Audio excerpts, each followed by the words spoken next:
God wants you to be happy and successful.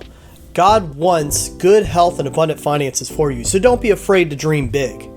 Is that something that sounded a little odd, especially coming from a pastor? If it is, then it might sound even more odd to hear that this is a quote that comes from a very large and well-known pastor who has written many books and has a church of literally thousands and thousands of individuals, not including all those who watch his services online. Now, I don't want to sit here and talk about an individual pastor or kind of a collection or community of pastors. Instead, I want to talk about this idea that the Bible is all about you and all about what you can achieve. There is this sense kind of built into the American ethos that God helps those who help themselves. And that's something that simply isn't found anywhere in the Bible. And yet, that quote personifies how so many of us actually live out our lives and how so many of us do see God working. We sit here and we assume that in order for God to work in our lives, that first we have to do something. And this can sometimes hold us back. We can sit here and say, I can't believe that God would actually do anything in my life because I haven't done X, Y, and Z. But it can also lead us to take on things that maybe God says, you're not supposed to have to do that. I can do that for you. And when we try to take the place of God, sometimes we end up robbing ourselves of the blessing of seeing what Christ can truly do.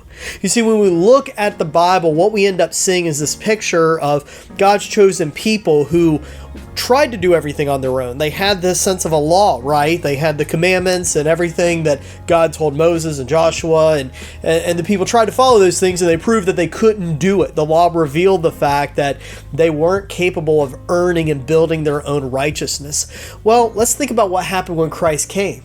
Christ didn't come to sit here and say, I'm here to give you a pep talk and sit here and boost you up and tell you that you're capable of anything that you dream of. No, instead, Christ came to say, you can't do it, but that's okay because I can.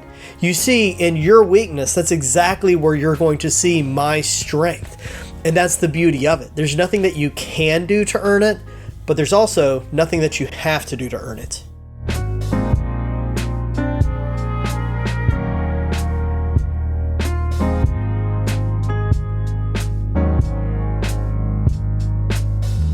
It's the context there in Philippians that is so important. Yes, I can do all things, but through what? Through Christ who strengthens me.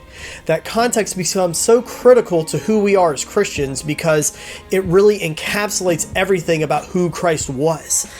You can word this in a negative sense and say that you can never do enough to be righteous, and I do that all the time, but you can also word this in a little bit of a different way, the way that I think is pretty consistent with the way that Christ worded it because of who he's talking to. You don't have to be good enough. You don't have to earn your way into it. You don't have to prove yourself to God. You don't have to do anything. It is a gift that is freely given by Christ. And when you capture the whole scope of everything and you look at the fact that Christ truly did come to do all that stuff, having no bearing or no weight on anything that I did, you can see how great and how glorious he is. Yet, sadly, so many individuals are so wrapped up in what they are capable of doing that they end up missing out on the sweetness of this message. That's actually what happens when we end up looking at the Bible and trying to turn it into a self-help book. We end up missing out on a piece of that glory. Yeah, it's still possible to have a relationship with God and have some things wrong. I'm sure that many individuals who had very strong relationships with God over the last 2,000 years probably had some theological facts wrong. But if we're capable of knowing better, then don't we want to take that opportunity? As we sit here and we look at the Bible, what we can see is a sense of utter selflessness, not just in the actions of God, but in the requirement on God's children.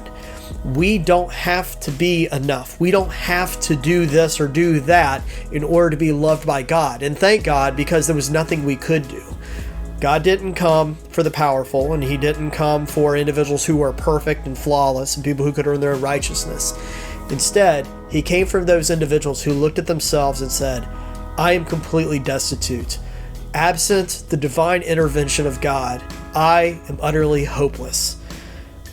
And that's the beauty of what Christ came to do. Because he said, where you see hopelessness, I have hope in abundance.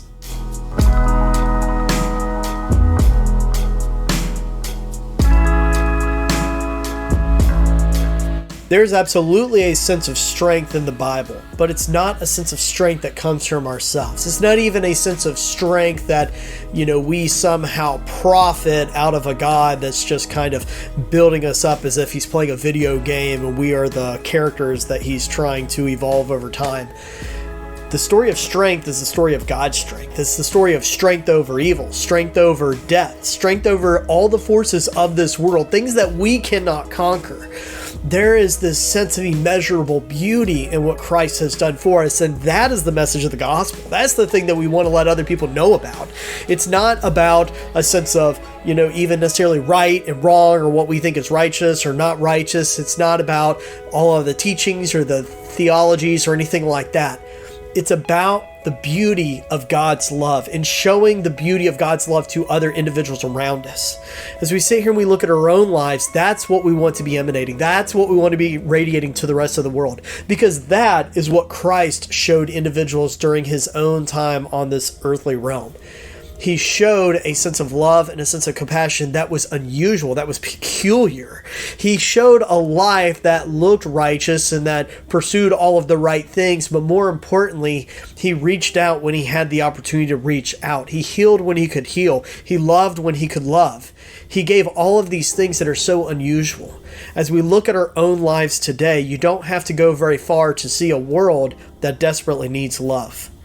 There is an opportunity there for us to be able to do something through Christ who gives us strength. But that thing isn't going to be building up our finances. It's not going to be, kicking some kind of New Year's Eve resolution style habit or, building up some kind of business empire that we want. The thing that we can do through Christ who strengthens us is to love in a way that is unusual and peculiar to a lost world around us. That's the lesson that we have for you today. I hope you're able to get something out of it. And until we can meet again, God bless.